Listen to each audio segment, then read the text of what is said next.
This is Rudo Radio coming to you from the 559.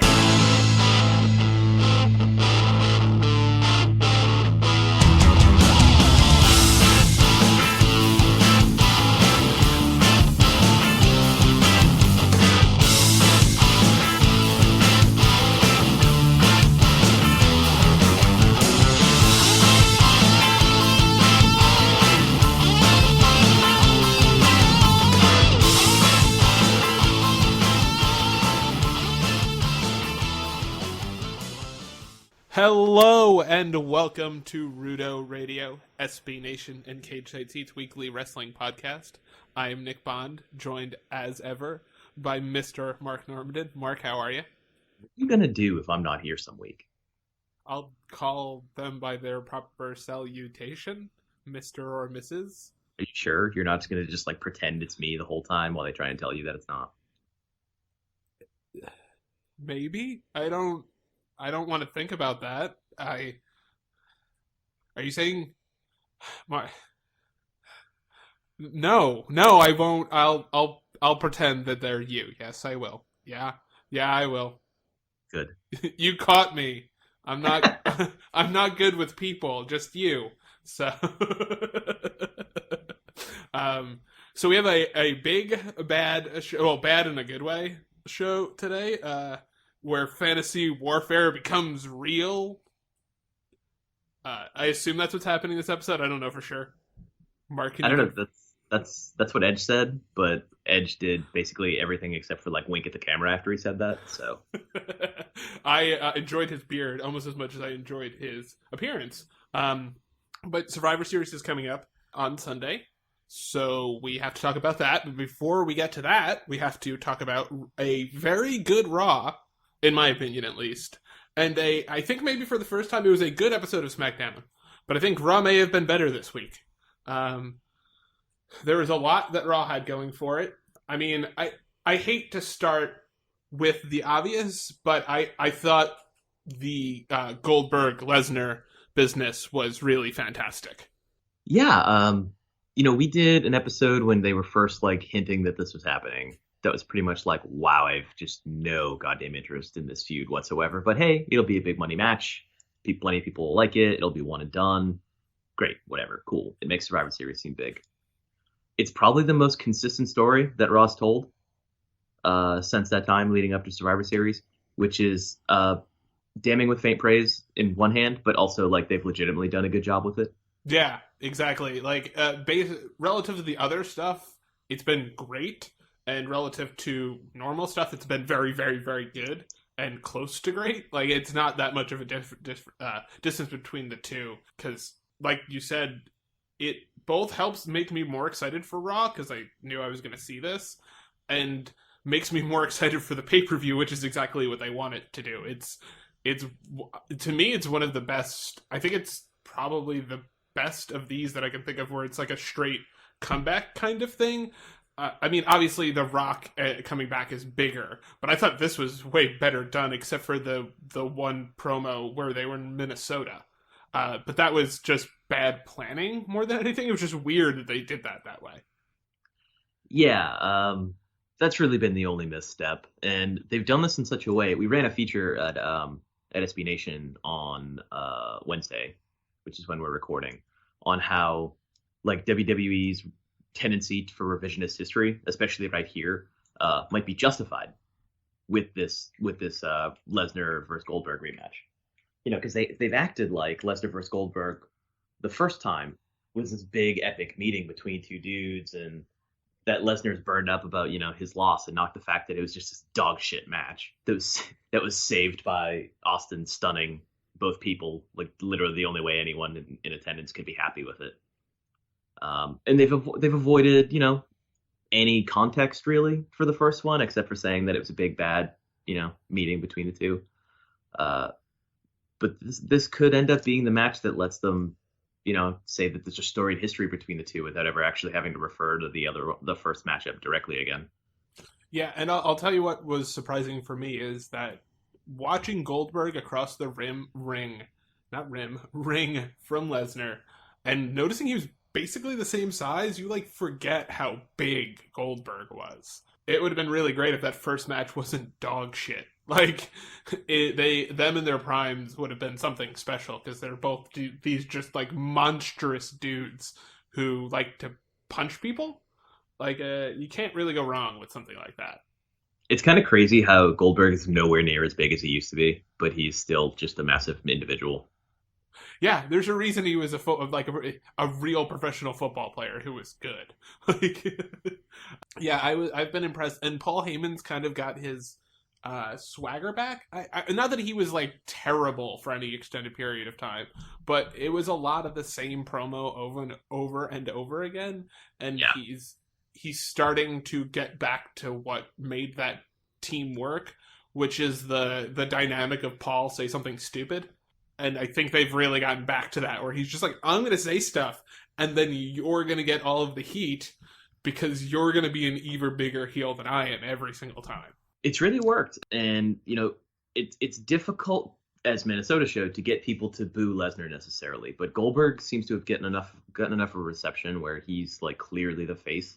And Heyman's did a good job of kind of teasing the audience and not giving them what they want at any turn, which is Lesnar. So then what the audience wanted slowly went from seeing Lesnar to wanting to see Lesnar get his ass kicked. They're not going to get that either, but we can talk about that later. Yeah, it's been a real good build. Except for that Minnesota stop. It's been like a consistent, logical story, which that's literally all I ask for most of the time. And the thing with Minnesota is they kind of cut it short before it got much worse. Like, we made fun of them when they did it, or we didn't really like make fun of them, but we were like, what were you thinking? But I think it minimized the impact of that. They realized early enough that it didn't become this like historically bad segment. It was just a stupid thing that they didn't like totally calibrate. But it wasn't like Obama fighting Hillary Clinton or Rosie O'Donnell fighting President Donald Trump. Like, it wasn't that level of bad. It was just wasn't a great segment, and for him was a very bad segment.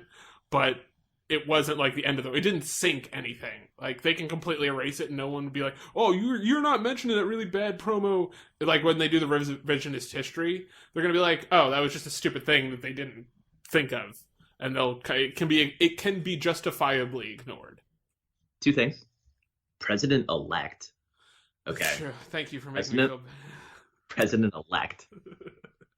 Second thing, that inability to fully calibrate and gauge what the audience is going to do has been a problem on Raw and was a problem on this episode of Raw, I thought. They're really selling, especially on the Raw side, heavily like brand versus brand. You're in attendance at Raw, which means you must prefer Raw. It couldn't possibly just be that this is the show that is on in the town that you were able to get to watch a wrestling show, and that you maybe would have had a better time at SmackDown. Were that your option?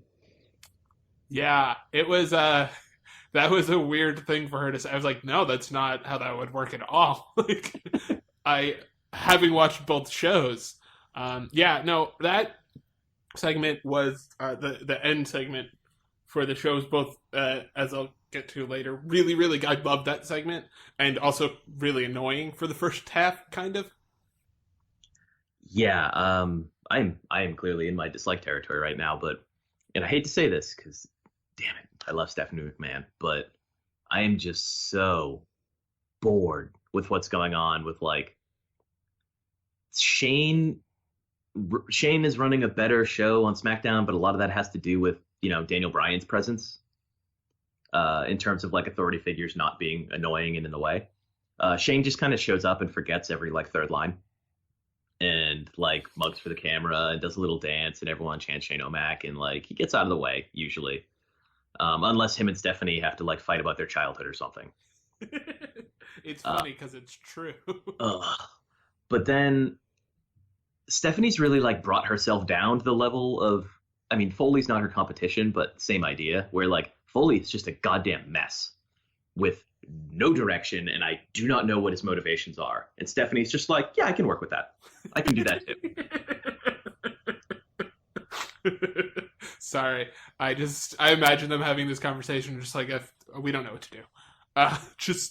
He's not making any sense when he says things, and he's shouty for random reasons. Like, Yeah, we have often talked about the problems with Mick Foley, and I don't, I don't know how long I can deal with him as the commissioner, or not commissioner, sorry, the general manager. And the stuff he was saying about Daniel Bryan and about his show was just like it didn't really resonate with me as having any truth. I I don't think it's like I don't think it's fair to knock the SmackDown Women's division because they haven't main evented a pay per view or a show. It's been really good. I just think there's a lot of it. Right, everything they said about SmackDown rang hollow, including, especially as you said, the like, oh well, why are you cheering? You're at Raw. Obviously, you like Raw more, and it's like, no, that's just the show that was in town. I don't. That's not how that works at all. Like they would go to SmackDown even if they liked Raw more, and they would cheer just as loudly. And though I will say this, I did like that. It does feel like at least for me, I am actually rooting for Team Blue, which we'll talk about when we preview everything because I'm gonna stand hard for Team Blue. Uh, but I think there's actually starting to get that thing where some people, I don't think anybody likes Raw might be the problem. That there are people who prefer Great SmackDown greatly, but I don't think anybody's like, no, I'd much rather watch Raw. And I think having it be on that show, they were trying to make it like a home game, and it didn't work. Yeah, it was, like I said, did not calibrate crowd response. The most over people on that episode, besides Jericho, were the authority figures from SmackDown, and then, AJ. Like, the crowd was cheering for the SmackDown wrestlers to come out before they were revealed, to save the authority figures from the wrestlers at the show that they were at. Yeah, they're just it makes you wonder if they're actually trying to, in a weird, super postmodern way, make Raw the heel in a feud between itself and SmackDown. But at the same time, it's just like, or maybe it's just not as well constructed of a show. Like it's gotten to the point where you start to wonder if they're doing some of this stuff on purpose. Can it be both? I think so.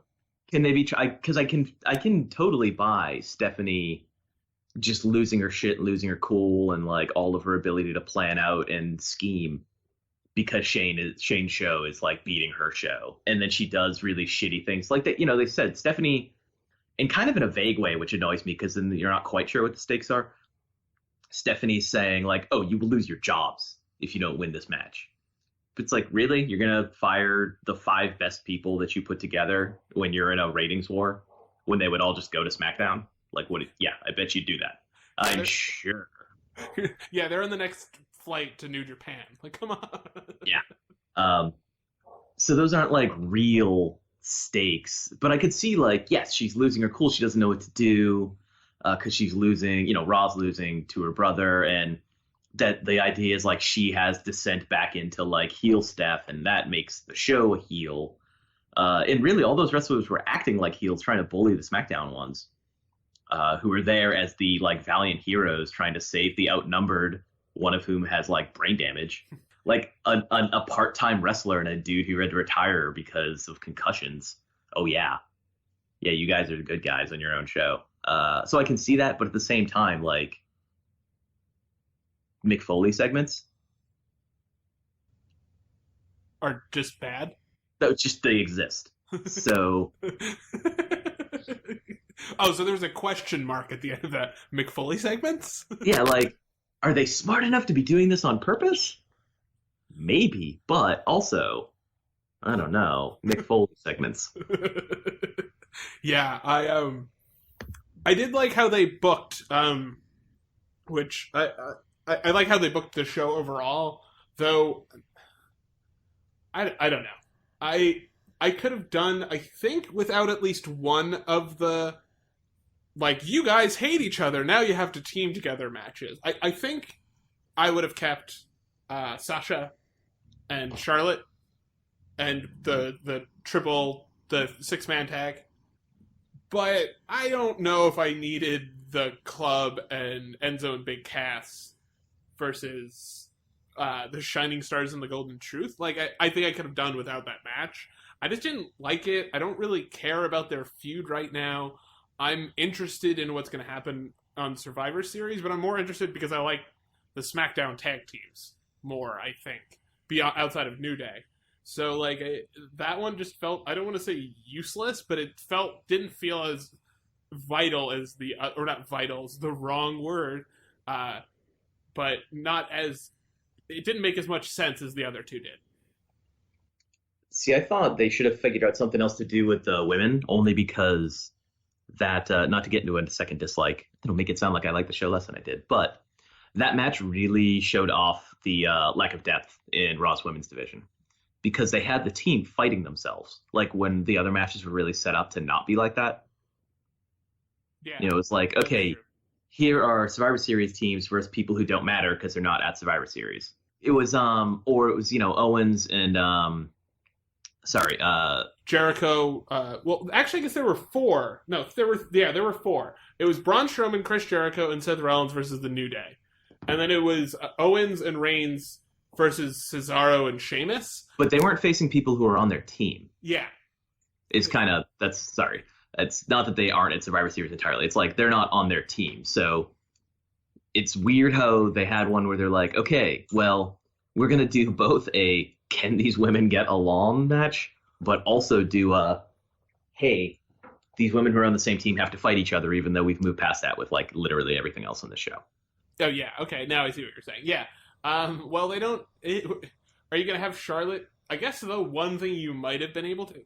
Do they have another person who isn't Dana Brooke, now that I think about it? I've heard tales of Emelina, but, I don't know.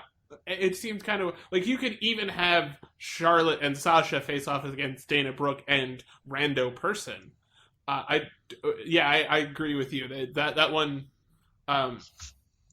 that one didn't make as much sense, but I actually liked the match more, because I also didn't like Enzo Big Cass and the club, and I thought the stuff with Charlotte and Sasha, when they actually work together, and I know they're using that for a lot of these, but when they actually work together, they look like the best tag team ever, because they're both so mean and violent that they look like the Road Warriors, like, just beating people up. I really liked the dynamic between... I mean, obviously, they have a great dynamic. That's what their entire career has been about on some level.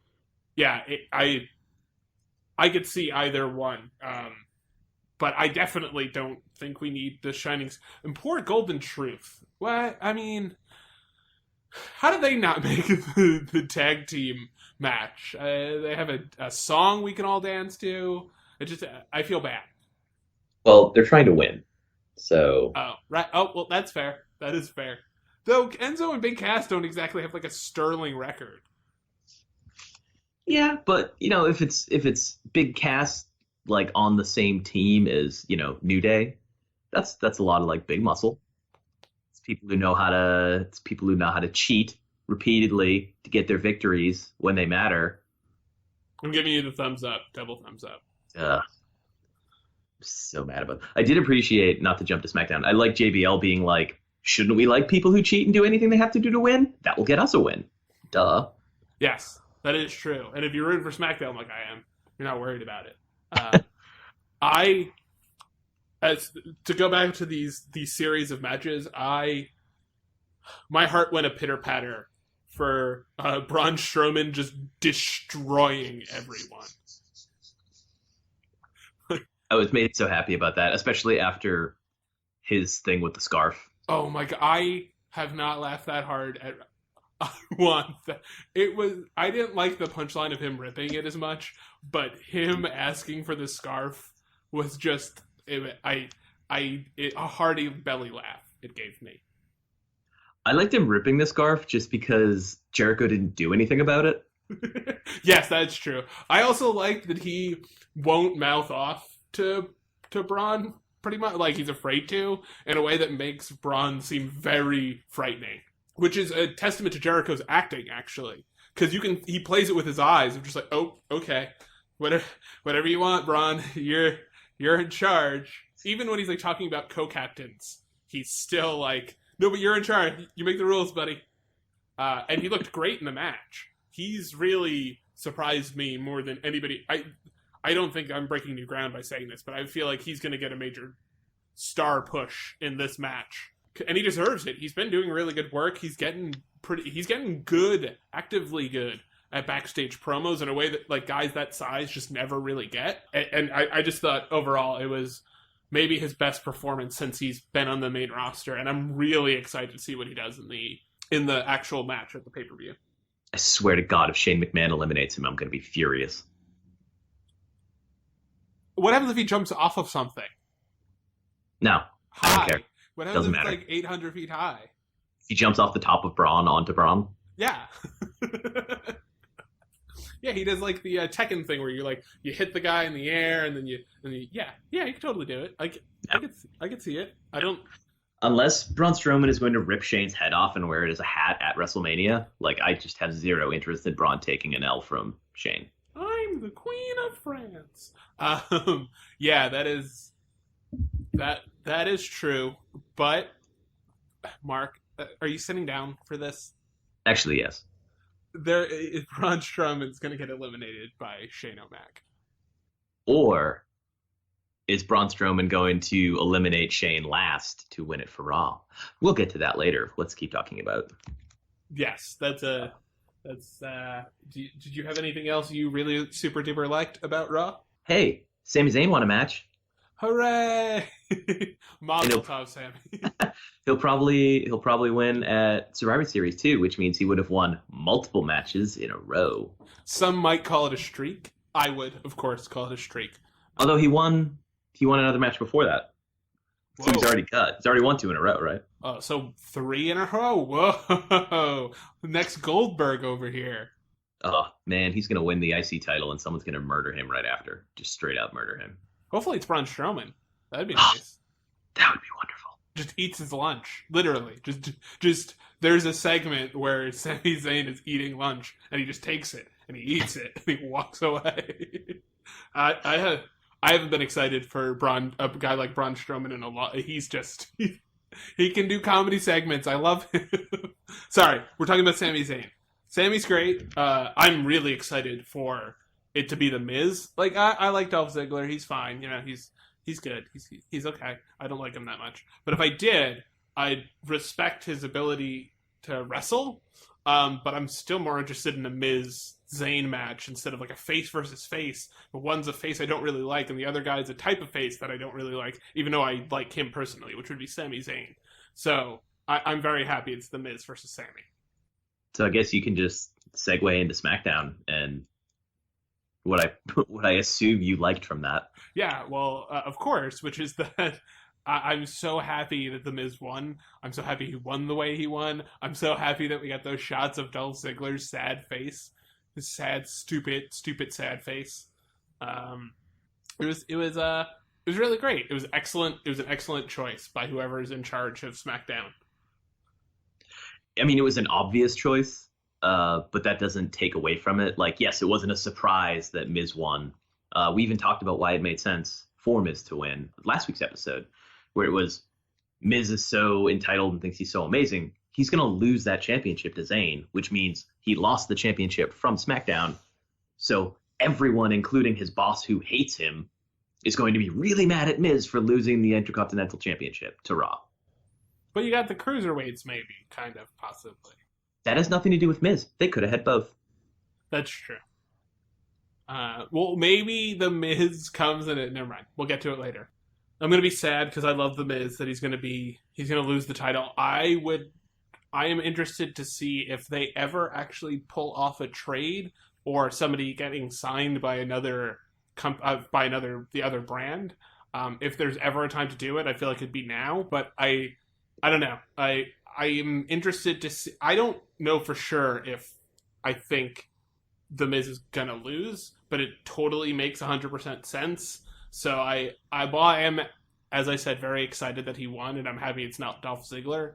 I am also worried that one of two things is going to happen, although there's an infinite number of possibilities, which is that either Sammy's going to win and the Miz is going to lose, which will make me sad because I love the Miz, or Sammy's going to win, the Miz is going to lose, and chase him to Raw to try to get the title back. and I think he's much better suited for SmackDown. So, And I feel like it's going to be everyone is mad at Miz for fucking up on SmackDown. I hope that's the way they go. And then we have like the Make Miz Miserable tour. The world tour. Yeah. And I don't know, maybe he gets a rematch at some point at like Rumble, but by then Braun Strowman has the belt, so then we get to see him be a weasel against Strowman. just get murked. That'll be fun. Him just clotheslining. I really hope that to go back to him one last time, that running power slam is in his new repertoire. That would be very nice. SmackDown was weird this episode, though. There wasn't... I thought Raw was definitively better, though I don't think this was a bad episode of SmackDown. This was the first one where I was more excited for, like, having watched Raw than I was for SmackDown. Yeah. I mean, I thought Raw was okay. I wasn't, like, in love with it or anything. There was too much stuff that was just okay. There weren't a lot of like huge, ridiculous high points on SmackDown this week, but as usual, it was a top to bottom pretty solid episode. I had a hard time picking out something I didn't like, but I'll start with I really liked Undertaker's appearance, and not just because it's like, oh, Undertaker's back, but I liked the things that it means, which are, hey, Undertaker's back, and he apparently just said he's not just back to like herald his WrestleMania appearance. He's back on SmackDown. SmackDown has Undertaker, like, on the roster. I will say this, though. Couldn't he have showed up, like, I don't know, 3 weeks earlier and been on the Survivor Series team? Or is that just me? Is that... I would be, if I were Shane, I'd be like, really? Now you show up? Thanks, you jerk. Well, I mean, A, he was recovering from hip surgery, so... Walk it off. He literally is. 2... I still think SmackDown's going to lose, and having Taker eat a pin is probably not a good idea. Unless it was to, like, Strowman. Oh, see, now I lost my train of thought. Thanks, Nick. No problem. That's what I'm here for. Thanks a lot. I like to run the track, run the rails, do something. The train off the tracks and or rails. That's what I meant to say. So I like that Taker's back. I mean, I assume he's not going to be wrestling on SmackDown or anything, but showing up in the same way like Lesnar shows up at Raw, where... it's clear he's only coming for the bigger events, but having him show up in between every now and then will be cool. It's a nice like add to SmackDown that Undertaker decide like, no, this is the show that I've decided to come back to. Looks good, next to Cena. They have the WWE World Championship and all that. I also like that Taker added stakes to the match, and it's not that he threatened to fire anybody because he doesn't have that authority. He just kind of hinted that he was going to murder whoever loses for SmackDown. It's nice incentive to win above and beyond the bragging rights that McMahon's want you to do, is that Undertaker's going to be waiting for you to make you pay for your mistakes. But what happened if it was an accident? I don't think Undertaker cares. But what a jerk! Sometimes there are accidents. Sometimes you're like, oh man, I left the oven on, and then you get like beat up or whatever Braun Strowman does to people's faces with his fist, and then you lose the match. That shouldn't count. No. You could have burned your house down. No, you go tell Undertaker that. Mr. Undertaker. Thankfully, Baron isn't on the Thankfully, Baron Undertaker isn't on the team, because then he'd have I don't think we're at the point where we want to see a father disciplining his child in public. I just realized right now that they're on the same show. That's so awesome. They're going to be the whole friends. Family is on the show. Kane's there too. Yeah, it's great. Uncle Kane, Daddy Taker. Dad. If they don't exploit that, I'm going to be so angry. That's the best. They're clearly from the same group of, I don't know, old-timey archetypes. I feel like they're really... They can just move him to, like, Death Valley at Jace, and they'll be good. Like, the Inland Empire, I think, is pretty close to Death Valley. Just the guy's from the Inland Empire. That's why he's so moody. Yeah. Did I just blow your mind, Jiff? I'm just so excited. I mean, they're not going to do it because this is everyone's headcanon, but what if they do? I mean, Daniel Bryan already says things in Talking Smack that are things that, like, we say. So, yeah. I don't know. Maybe. I think it's going to happen. I'm predicting right now. They're going to be like, he's my dad. with that exact voice. Yeah, like you said, it was hard to find something I didn't like on SmackDown. I think the thing that bored me the most was Booker T. I think that was the thing. I don't want to say I disliked it, but it didn't do as much for me as the actual tag match did. Yeah, I mean, it was a way to get Booker, who has a lengthy SmackDown history, on the show. But, it was okay. And yeah, I think that's the worst you can say about something. It's just okay. You could have done a lot with it, and you did enough. My notes for dislikes just say, Shane talking, why does he never remember his goddamn lines? Which I think I said earlier. So, yeah. It's a lot of work. Sometimes he should write it on his hand. As long as he's not in the ring with John Cena, he should be good. I don't know if I'm the only person that still enjoys Ellsworth, but I think that he serves as this weird audience surrogate in a way that they don't really have in wrestling. You don't really have an audience surrogate character in wrestling. And I think he's working so far. I don't know if there's much space beyond this character for him or like how long he's going to be on the show. But for right now, I'm still not minding him. So that was my other thing I liked, is I don't hate James Ellsworth. I mean, Ellsworth was super over when he got to Raw, and also Scotland. Like, he's not going anywhere, and people are enjoying him. They probably get some people who don't like him for one reason or another, but I don't know, he's doing fun comedic work, and they made him the mascot for the Survivor Series team. It's not like he's in the match.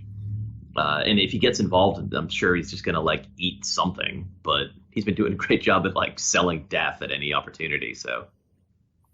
Yeah, he's been just he's like a good hand to have right now, and I think they know that he's over, so they're just using it. But I look forward to his involvement, actually, which is a weird thing to say, because he's gonna get involved, and I want him to get eaten, like literally eaten, like in the same way I want him to literally steal Sami Zayn's lunch. I want Braun Strowman to literally eat James Ellsworth, just like grab him and just like chomp down. Like a sandwich, like a really, well, not a really long sandwich, but like a normal sized Subway footlong. Speaking of selling like death, how about Charlotte taking that punch from Nikki? Yeah. She fell on her ass. It was great. I also like that that Bayley wasn't involved in the Raw invading SmackDown. I thought that was a clever little thing. I didn't see her at least. At least it was Dana, Sasha, Alicia, Nia, and whoever I missed. But it wasn't Bayley. Bayley didn't look like she was out there, which I like how they're kind of protecting her, but in a way that makes you suspicious going forward of like, are they going to do something with that? Or is she just not? She didn't show up that one time. Was she not there? I don't remember seeing her. I could be totally wrong. But it was Dana instead of her, if I saw correctly, because I remember looking for her and I couldn't find her, and Nia killed herself by running through the barricade, but I don't think Bayley did that. I like that the only time Nia's really fallen down is like it's kind of like Diamond cuts Diamond, like she had to do it to herself. Yeah, exactly. I thought that overall that was a really great way to get over the SmackDown team. At a time when they haven't really given as much obviously it's not the same level as the men's match, just because the stars aren't as big. Like, you have 9 or 10 legit main event, well, I guess, yeah, you have former world champions, though, like, the lowest guy in the totem pole I feel like is Braun Strowman, and he has a lot of potential to be a big time performer, where with SmackDown and Raw you have like Alicia Fox. Like, I don't feel like there's an Alicia Fox equivalent unless you want to consider Shane. But Shane's been in important matches at WrestleMania. Yeah. It's, the roster dynamics of that, I mean, we can get into it later in the preview, but that segment as a whole, though, that whole Nikki Carmella match and the women showing up and SmackDown's women getting to stand tall, it was great. And I'm not quite sure when Nikki had her tooth chipped. but Nikki definitely had her tooth chipped. Yeah, and it's going to be like the Jim Carrey thing, where she's going to be in a movie in a couple of years, and they're like, did you know Nikki Bella actually chipped her tooth in a match on SmackDown Live? And they'll have it live in all capital letters, like they do on the Survivor Series card page. And it's very disconcerting when you read it, because it's like, oh, Team Raw versus Team SmackDown live! And then, blah, blah, blah, blah, blah. I'm not sure how I feel about that branding long term, but I'm interested to see their dedication to it right now.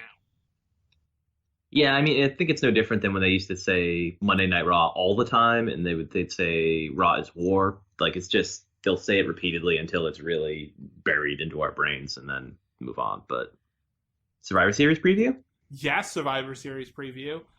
I like that there's 3 traditional Survivor Series elimination matches, and then there's 3 legit singles matches, like 3 legit stakes, 2 legit stakes singles matches, and 1 mega match where fantasy warfare becomes real.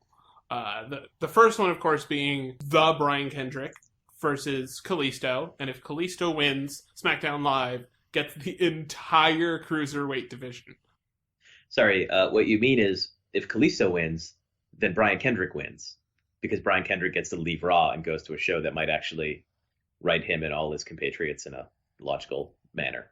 Yeah, I assume that was implied with the if-then statement, but... Well, just in case anyone wasn't getting the implication of... how much better off they'll be? Oh my god, they could get 1 match total, like every Tuesday, and just use it as some kind of lead-in reminder that, like, hey, 205 Live is on after. And it'll be just a better use of them than, here's some fucking chin locks in a 6-man again. Eat it, and maybe if you eat your vegetables, you get dessert, which is a mediocre pay-per-view match between the Brian Kendrick and Video Game Boy, who we found in a video game. Who on the SmackDown roster already are you most excited? Like, don't say Kalisto, because obviously if he wins this match, he's Cruiserweight champion, and he's in the Cruiserweight division. Who are you most excited from the SmackDown roster to, like, join the Cruiserweights or tangle with them at some point? Well, I like Oni Larkin, who did a fun spot on this week's SmackDown against Kalisto, of all people. I feel like I guess I don't know how much Apollo Crews weighs, but Apollo Crews, if they can get him down to 205, or again, if they make it about no limits instead of weight limits. It can't be no limits. The show literally has a fucking number in the title, man. No limits. They've committed. Limits. They've committed. They've committed. Also, I think Crews is like billed at 220 or something. So just where's he going to cut weight? Is Peck's going to go from like enormous to just from gargantuan to enormous? Like, you can't. No, that's no. Remove an organ. You're trying to build a division here. There's extra. He doesn't need his appendix. Just get rid of it. What is Ziggler billed at? Fatty McFatty. No, I don't know what his build. He's built at. 6 feet. Show me a listed weight here. 218. Well, they could probably get him down. I don't know. Well, also, you're implying that they actually give a shit how much these people really weigh. They might. But still, I'm asking you who you'd be interested in seeing. And now we've gone on too long. It's too late, Nick. It's too late. I can't think of anybody else that would be skinny enough. It's too late. Who would you pick, Mark? It's too late. We're moving on. You just realized there's nobody skinny enough, dude. What? Moving on. Sorry, that's actually really funny. When Adrian Neville shows up in a box because Raw has just shipped him, like Garfield mailing Nermal style, or Triple H mailing Spirit Squad style, which, ironically enough, brings us to the next match, which is because we're clear, Kalisto is winning this match, or or I would say God doesn't exist, or a bunch of other crazy things that could happen, but I think we've seen enough of that in 2016. Let me make it clear. Everyone is winning. Yes. Everyone is winning because Kalisto is winning. Yeah, he's going to win this match, but he's not going to win the feud, which is that it gets SmackDown, it gets the Cruiserweight division to SmackDown. That's all that matters. And if not, I quit. I don't quit. I won't really care that much. But it would be very dumb for them to not do it on about 100 different levels. So, back to The Miz and Sami Zayn. You said you totally believe that Sami Zayn's winning this match. Yeah, just like the Cruiserweights moving to SmackDown makes sense, there's only 2 hours of SmackDown per week, and they do such a great job of like using that full 2 hours and making their roster appear deeper than it is because they make everyone seem important. But I think if you're dealing with the women's division, the tag division, the main event scene, the Cruiserweight division, and the IC, this is too much. So just from that perspective, it makes a lot of sense, and it gives Raw time to not have to create another entire division. I mean, Raw can barely manage the women's division having more than 2 people in it at the same time. So the Cruiserweight division, we should have known was going to be in trouble. Like, even regardless of the match style and everything, just the way they've built it has been bad. IC, a little easier. It'll give the mid card like a little more to do. It's not like there's been a U.S. title scene, really. It's just been like 2 dudes the entire time. So, I mean, what was the match at SummerSlam that didn't happen? Was a U.S. title fight between Roman Reigns and Rusev. Yeah. We're just now getting out of that. So, yeah, giving them something a little more traditional where they can float their mid-card guys around, that makes a lot of sense. And it can be the first belt it can be a belt that switched between the two, just the belt, because the division feels like a more permanent thing. But maybe the U.S. switches sides at some point, or the IC switches back. It's something they can fight over back and forth. So yeah, or maybe some sort of unification of the U.S. and the Intercontinental. That would make sense to me too, because my concern, the reason that I'm less sure than you are that The Miz is definitely losing, is that I don't know what you have guys like Baron Corbin and Apollo Crews and those level of guys compete for, if not for the Intercontinental title, because they're not realistic. Maybe Baron Corbin is, but they just don't feel like realistic contenders for the world title at this point. I'm sure I'm missing like Luke Harper is another guy that might benefit from having the Intercontinental title. So I wonder what they do to fill that space. Dolph Ziggler too, but at the same time, everything you're saying makes sense. Though it also begs the question, or not, depending on how you look at that phrase, what happens with the U.S. title? Like you said, the U.S. title was super good when John Cena had it, but it's less good now. It's way less good, and it involves a... Do you try to resurrect it, or you just get rid of it? Man, I don't know. That's too big of a question for right now. I'm kind of like, I haven't thought about it too much, just because Survivor Series hit pause on so many things. The U.S. title being one of them. So, I don't know what their next move is for that. Unifying them would not be terrible, but at the same time, Raw has 3 hours to fill.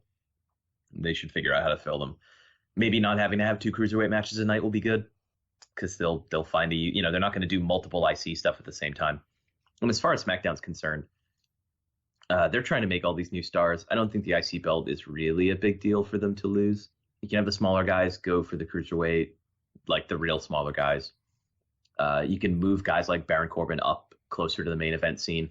And you can do, as weird as this might sound, you can do feuds that don't involve belts. Dumb. It's allowed. Sad. It's allowed.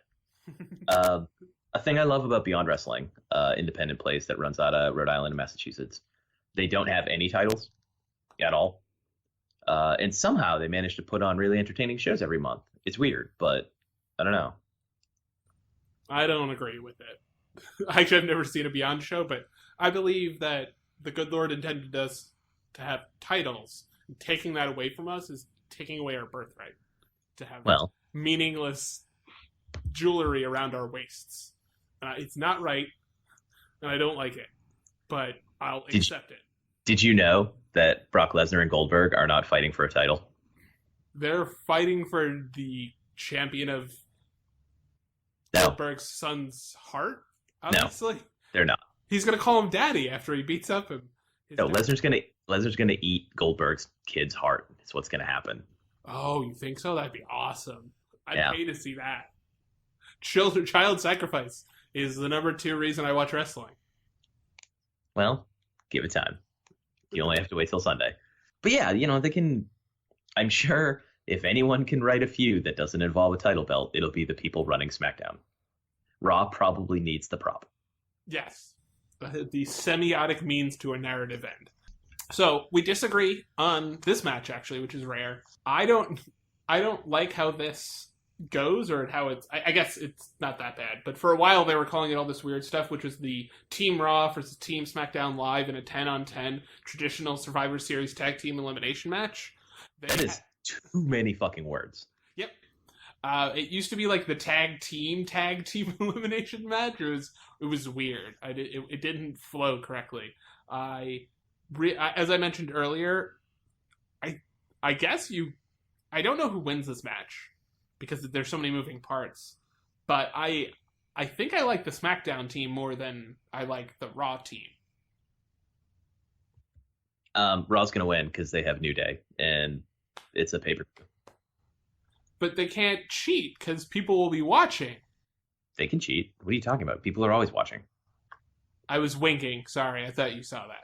No, I didn't catch that. But good to know that you were on the same page. Yeah, that's like all I have to say about this because I don't have much thought. My least favorite Survivor Series match traditionally is the tag team ones. Are you kidding me? Oh my god! Did you not watch? I was just about to say those are my favorite Survivor Series match of all time is the 1988 one where Fuji turns on Demolition. That's like one of my favorite matches of all time in any pay-per-view. Is the 5 on, I think it's a 5-on-5 tag team and elimination match, and has Demolition, it has the Hart Foundation, it has the Rockers, it has everybody. It's so good. Yeah, but that was also 28 years ago. Okay, so you're not categorically against the idea. It's just they tend to be the worst. God, man. I just think about like the friggin' new Blackjacks in a Survivor Series match or something, and I'm always like, why? Why did this happen? Who let this happen? Who hurt you, Mark? That was the question I should have asked. Who hurt you? Yeah, so I think I feel the same way. I don't really care who wins. I assume actually SmackDown is going to win the tag team in the women's and then lose the men's for the Undertaker related reasons we spoke about earlier. Also, I'm team SmackDown, but I don't think they're going to sweep. So I'm go blue. But I think this one, actually, I disagree with you. I think this is my pick for best match of the night. I've been stunned into silence. That's good. That's what I'm here for. I am not as excited, nearly as excited. So you think Raw's going to win. I think SmackDown's going to win. Let's go with that. The women's match is the one for which I am least excited. Not because of a real problem with the performers, but as we talked about earlier as well, the depth of the division isn't enough, it feels like. Oh, I think there's plenty for a Survivor Series match. You just have to forget that there are literally no other women around. That's true. After them. But like this, you're in a situation where you don't have space for Natalya or Dana Brooke. That's a pretty good place to be. I guess I'm framing it in the context of the men's match where you have Dean Ambrose, Randy Orton, and AJ Styles are former world champions, and Bray Wyatt and Shane O'Mac are huge stars. And Kevin Owens, Roman Reigns, Chris Jericho. The only person who isn't a world champion on the Raw team is Braun Strowman, and he's probably the ace in the hole. Like I feel like comparing that to the SmackDown roster it's almost not fair. Not SmackDown roster. Sorry, the women's roster. It's almost not fair because they've only had the one title and it's went through a lot, and the division's just different. But I don't feel like they have as much star power in this match, even relative. I don't know how to put this. Even qualifying for the relative popularity of the women's and short time frame that it's been what it is now for the women's division. I just don't think there's many stars. In the future, yes, but for right now, nobody's as big a star as like anyone other than Braun Strowman, it feels like. Yeah, but I don't know. I see that as the kind of thing where like 10 years from now, you will look at this match and be like, oh, wow, look at all these people were here in this one match. And like, this is really part of the time where things were taken off and everything changed. And also they didn't make them have a 5-minute long Survivor Series elimination match where everyone just hit their finishing move in succession until there was only one person left. Those are the best matches because you can eat right after. It's way quicker. Isn't it nice that like this is the first Survivor Series match, presumably among the women, where they'll actually get to like wrestle? Yeah, no, I'm excited. For me, I wish there were more people. I wish Asuka was up at this point, and I understand why she's still down there. I wish they had brought back people like Mickey, like a Mickey James level person to fill like the Jericho role. I understand there isn't, and it's unfair to expect that. But it feels like there's just certain pieces missing from the women's division for making it like reach its full potential. When Natalya is your veteran, I don't know. She's not. I guess Nikki is the veteran of all veterans in this, but it just feels like they're just missing that next thing to really make them like a championship team, I guess would be the best way to describe it. And looking at the rosters of this match, the two teams, it becomes a little bit more glaring to me, though. Like you said, 10 years from now, we'll probably look at Alexa Bliss and Becky and Carmella and Naomi and all of the people on the Raw team, especially. I had Jax, yeah. Yeah. Maybe other than Alicia Fox, and be like, holy crap, I can't believe all these people were on the same team. But I don't know if that for sure, or with the Raw team, the men's team, I can just go, whoa, all of those guys are huge stars. And it felt like that when they were in the ring together on individual nights, on alternate nights. Because like I got hyped for the men's match in a way that I didn't get nearly as hyped for the women's match, though in general I prefer more consistently women's wrestling. So I think that might have been something to do with it. And Raw didn't do a great job of, they had 3 weeks in a row of just kind of build to the women's side. I think SmackDown's done a decent job. Yes. I totally agree with that. I think it's, but what's weird is I think the better team star wise is Raw. So again, it just isn't. The Raw just can't get their shit together, I guess.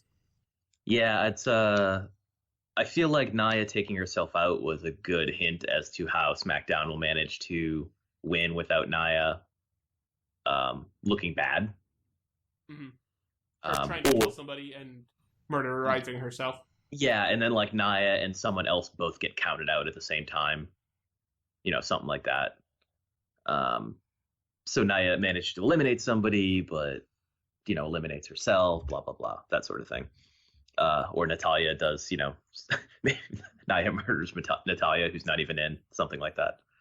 I think SmackDown's going to win this one, though, especially when, we both seem to agree that the 5-on-5 with the men, that Raw's going to win that. Or else they'll all be fired and they'll go to SmackDown. Yeah. Yeah, you have to watch out for that. If you don't win, we'll fire you and let you go to our competitors. So watch out. Who won't fire you if you lose a match? But we don't want to hear it. All right, tough love. I also am excited to see. I'm in my heart of hearts hoping for some sort of formation of a 4 horsewoman without Bayley in this match. But that's kind of like a pipe dream situation. But I like how they had Bayley try to get the team together, and both of them just kind of look at her like, okay, you know what? Enough with this. So I'm interested in that dynamic in this match. But I'm not. I stand by the fact that I'm not as excited. Like I still feel the same way a week coming up right to it. That I'm just not as excited for this match as I am for the big match, even though it's something I like more. Are you more excited for this match or the men's match? I'm more excited for this one because I think it's a bigger deal. Long term, it is a bigger deal, and I'm excited to see like the young, unproven side on SmackDown kind of rise up and win. I'm excited for the men's main too, but it's not. I'm not like thrilled with it the same way that I am with the women's. I probably feel the same way, just for different reasons. We're like, yeah, I'm excited to watch it and everything, but it's not the top match for me.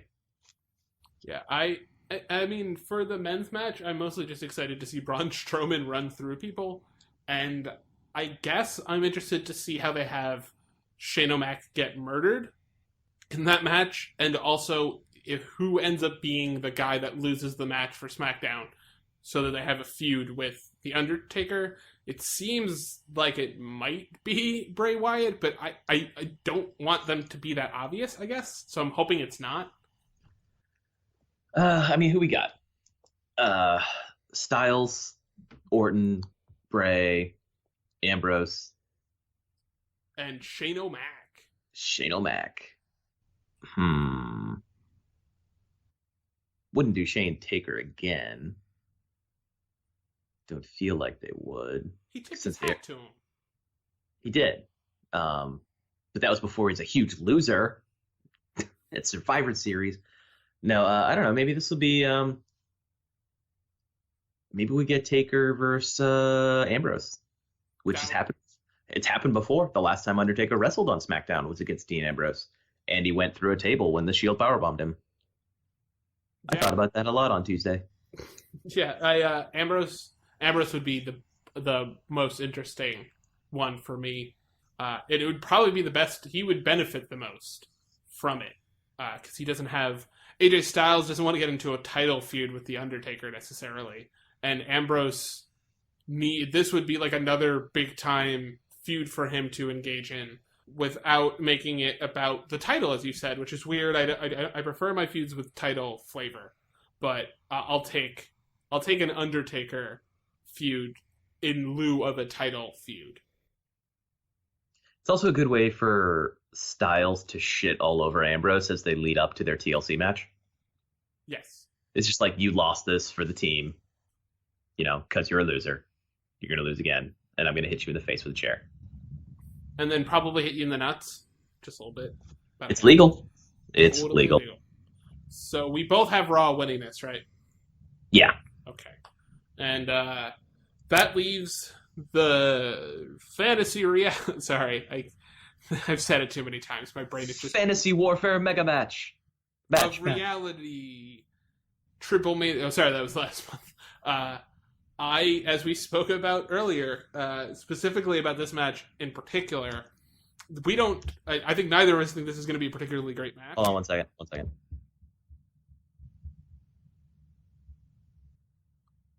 No, not good. What's up? I was going to get like trumpet fanfare for mega match, but it's just going to play through my headphones and not through the recording. So, okay. We should get like start it again and then just do that sound effect. But yeah, it actually says mega match on the. I know. That's where I got it from. On the website, I did not realize that. This match is not going to be that good. I don't think. I think it'll be exciting. I'm willing to give it a chance now. Yes, that was what I was going to say. I think it could be exciting. I think the crowd's really going to be into it. But I don't think, unless they do something where he just eats him, like Braun Strowman style. I don't imagine Goldberg getting, he shouldn't realistically get that much offense considering he's, 14 years older than this guy and almost 50, and this guy is supposed to be the most legitimate performer you've ever had in the history of your company. It just seems weird to give him that much. I mean, here's the good news. Part of what made the first matchup between the two shitty was that the audience didn't care and they were trying to adjust to that. There was all that waiting around for the boos to stop and the chants to stop, and it didn't happen. They never really got into it much. Lots of grappling without much coming out of it. So as long as things are actually happening in the match and the chants are positive, which based on this build, it feels like the chants will be positive. We should at least that was fine.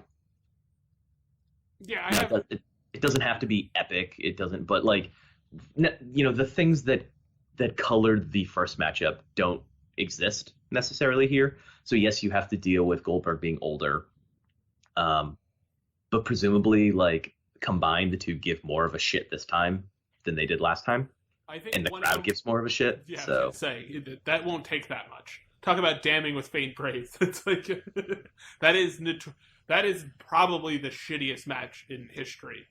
If you haven't watched the WrestleMania 20 match between these two, like, do it, but don't force yourself to sit through it. It's real bad. It's as bad as people make it out to be, because they don't do anything the entire match. It's just them, like, circling each other and nothing exciting happened. I think it's the one that most lives up to the hype of how bad it is, because it's not even a wrestling match. It's just like two guys looking at each other. So anything would be better than that match, especially the crowd reaction, which is also notoriously awful. The crowd hates that match. They hate it from the beginning because they both know they're leaving and they call them sellouts. Like, it's just a shit show from beginning to end until Stone Cold stuns people. And then it's, yay, Stone Cold! it's so bad. I couldn't even bring myself to rewatch it. Like, I wanted to, just to, like, remember how bad it was. But, just like the, like, Tower of Doom or whatever the hell it was from WCW, like, I can't physically go back and do it. See, I disagree slightly, because I have watched that Tower of Doom match several times. That match is at least bad in the way that a good bad movie can be bad, where it's so ridiculous. This match is like, it felt like me more like watching a match where somebody got injured in a really gruesome way. Like, there's that feeling of, like, it makes you physically, at least makes me, like, physically uncomfortable to see them out there so awkwardly. It reminds me of watching the matches where, like, Lita blows out her knee, and you're just like, oh god, your knee's not supposed to bend that way.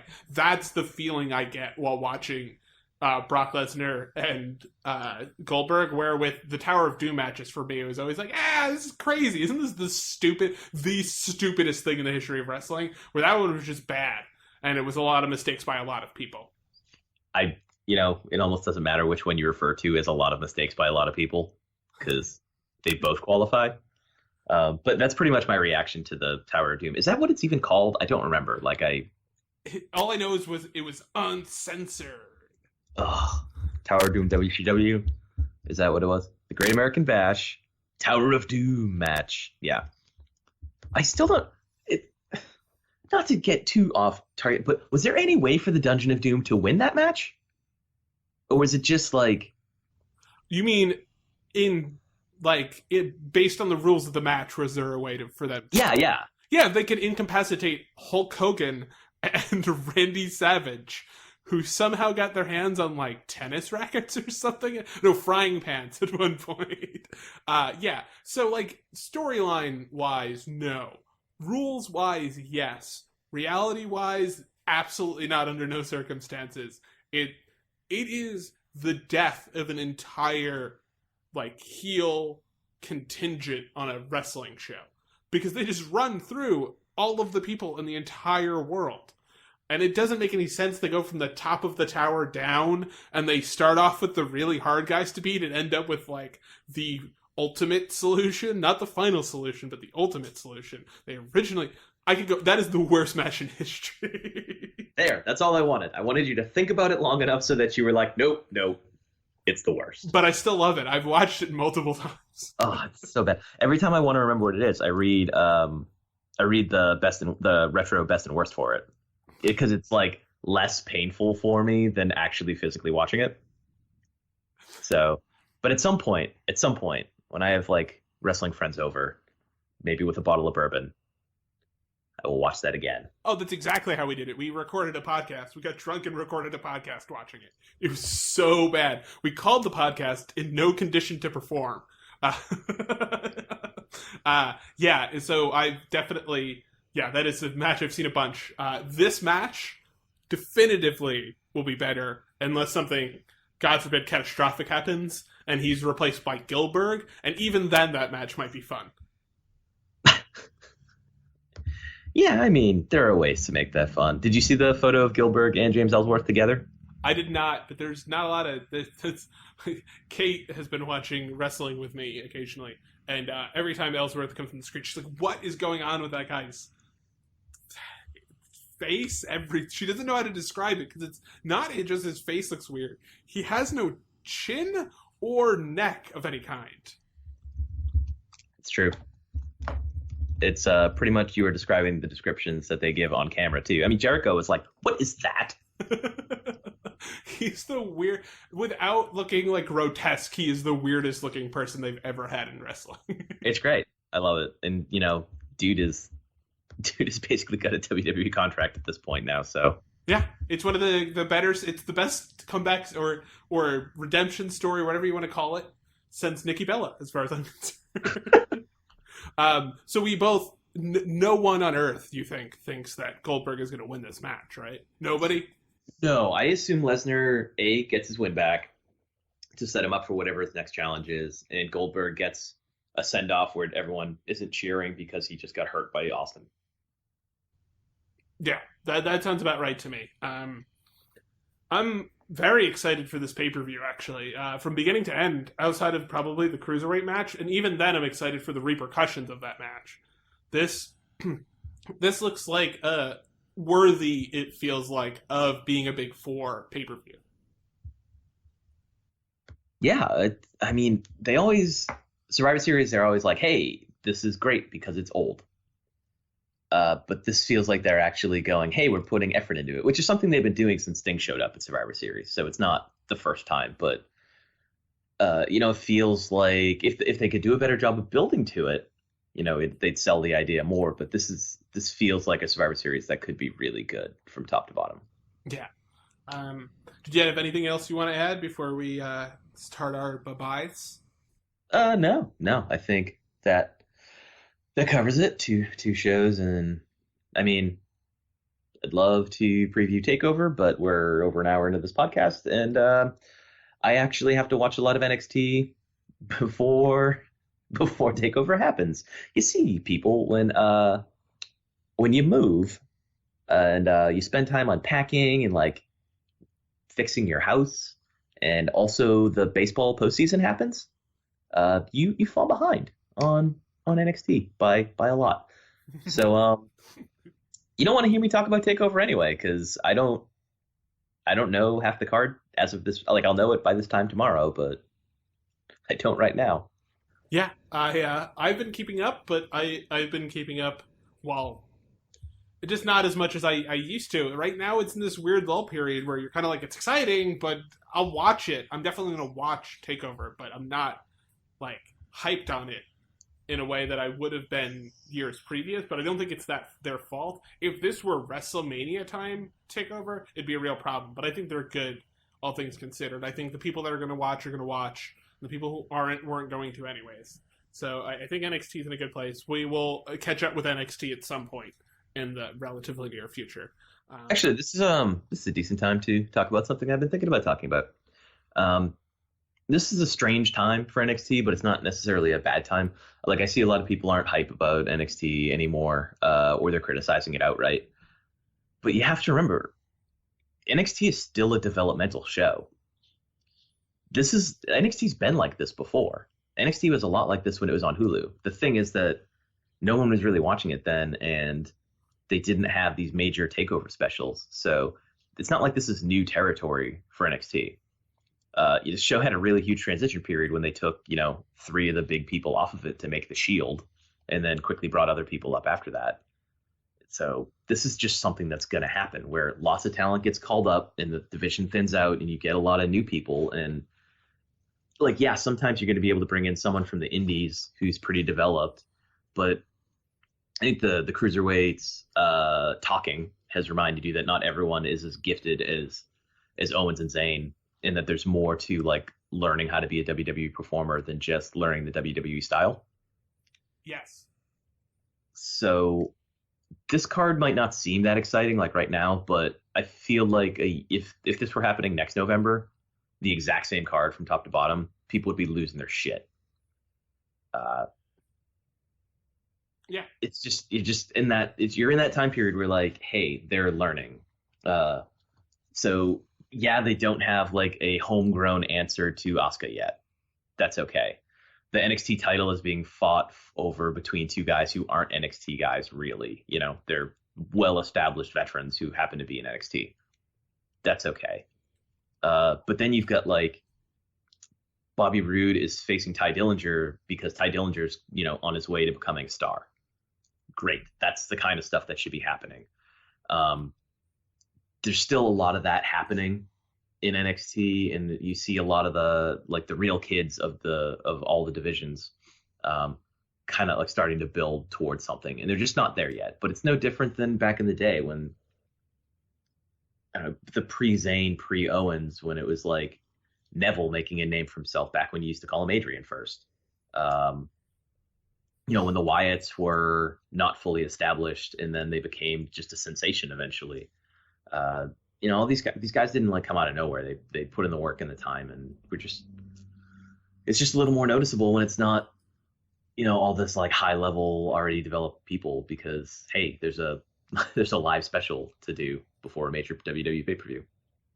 Yeah, I don't think I could have said it better. It's in a weird position, but it's kind of like getting mad at Alabama for not having 2 Heisman winners on the team. It's like, of course they don't have 2 Heisman winners on the team. Those guys graduated and are doing something else. It doesn't make them less of a good team necessarily. It means they're different, and you don't know the players as well, but they might be just as good. And I'm looking forward to this pay-per-view just from the perspective of it being a good card. I don't have the emotional investment that I have had previously, but I have the like intellectual investment in the performers and the performance. So it's definitely something that will be worth watching for the finals of the Dusty Rhodes Classic. There's a lot of good stuff planned for that pay-per-view, and Mickie James is going to get her head kicked in. So, yay! I mean, I don't want to cheer that, but it should be a really good match. Yes. The word I keep coming back to all the time is that like NXT is going to have fallow periods. It's like it's a reset. That's just how you have to do it. The only way to avoid it would be to bring every single TNA person in, or people from the indies who weren't quite ready yet, and that's very short term.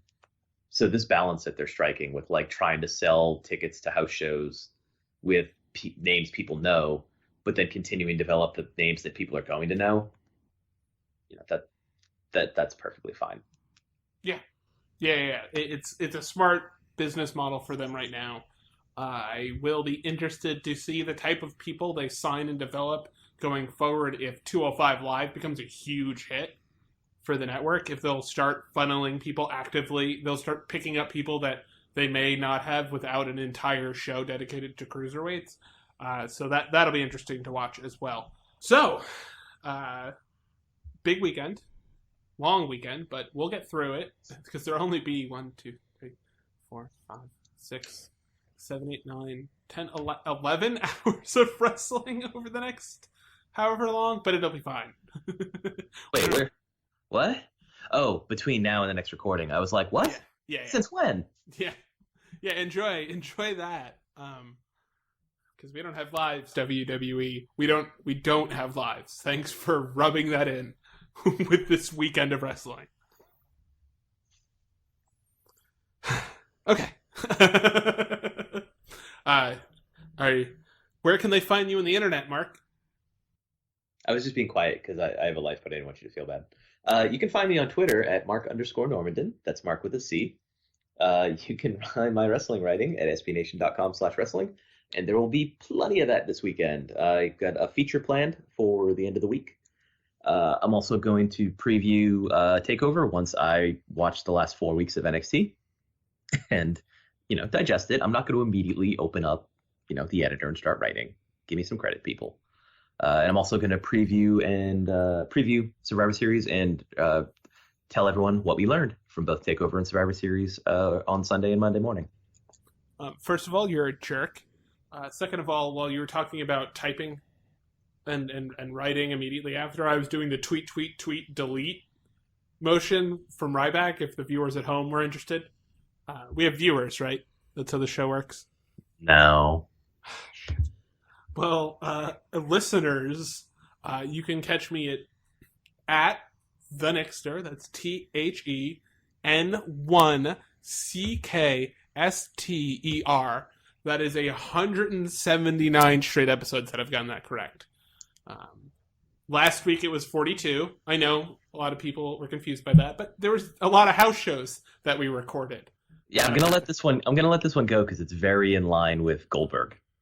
So Yes, I know. yeah, Thank you. no, it's good. It's Thank good. I'm explaining for the people who were smart and didn't watch WCW. Ooh, that is elitist, and it has no place in this business. If you believe in the proletariat, you can catch us on SoundCloud.com/Rudo Radio. It's RUDORADIO. And you can also rate, review, and subscribe to us on iTunes. Mark, do you have a review with a little bit less sass than last week? I don't remember what last week's was. That was a week ago. I've come up with them for a while. You come up with one. Yeah, okay. I'm putting you on the spot. How do you feel? Fantasy podcasting becomes real. There. Boom. Mega podcast. Please let the listener know where the review ended. Which part was you celebrating? Which part was review? Oh, I was shooting off fireworks in between. So it's the fantasy podcasting becomes real. Period. Whatever emoji you want to include, if that's possible to include. If not, just do a happy face emoji with like the text, and then mega podcast! Exclamation point. It's very complicated. You know what? I trust our listeners though. Yeah, they're smart people, Mark. So if there's nothing else left to say, the only thing to say is bye.